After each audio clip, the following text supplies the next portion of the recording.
पाटण मतदारसंघामध्ये उद्धव ठाकरे यांची जाहीर सभा सध्या सुरू आहे. आपण थेट पाहूयात. होते की असा रस्ता बनवीन की 200 वर्ष खड्डाच होणार नाही.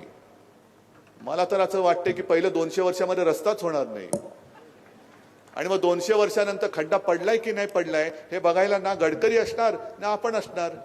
अच्छे दिन आएंगे. ठीक आहे. तर ह्या सगळ्या गोष्टीचा आपल्याला आता निकाल लावायचा आहे आणि त्याच करता मी मुद्दामून तुमच्यासाठी इकडे आलेलो आहे. मुद्दामून मी माझ्या पाटणमध्ये आलेलो आहे. मुद्दामून मी माझ्या सातारकरांसाठी आलेलो आहे. मिरजेसाठी आलेलो आहे. सगळ्यांनी निश्चय केलेला आहे. निश्चय केलाय का?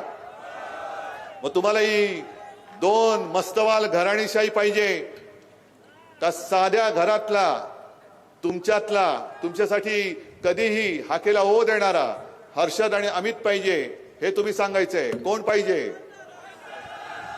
दोघांची निशाणी काय? जोरात विजय नक्की. चला मग मी तुम्हाला वचन देतो.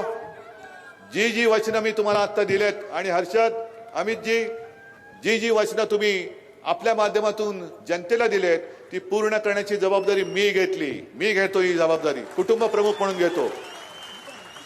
आणि सगळी वचन पूर्ण करायची असतील तर तुम्ही मला एकच वचन द्यायचं की या दोघांनाही विजयी करून विधानसभेत पाठवायचं. धन्यवाद. जय हिंद. जय महाराष्ट्र.